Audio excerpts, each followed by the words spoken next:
u oy futbolchisiga aylandi.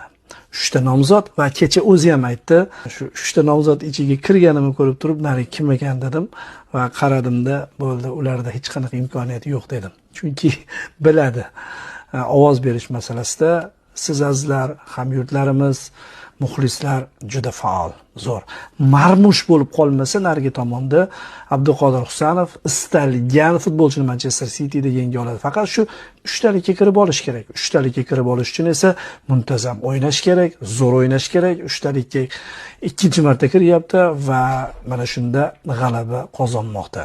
O'tgan yilning aprel oyida eng yaxshi futbolchi bo'lgan va o'shanda ham esingizda bo'lsa, u asosiy tarkib futbolchisi bo'lib, muqim 10-12 uchrashuvda qatnashgandan keyin mana shu 3 talikka kirgan.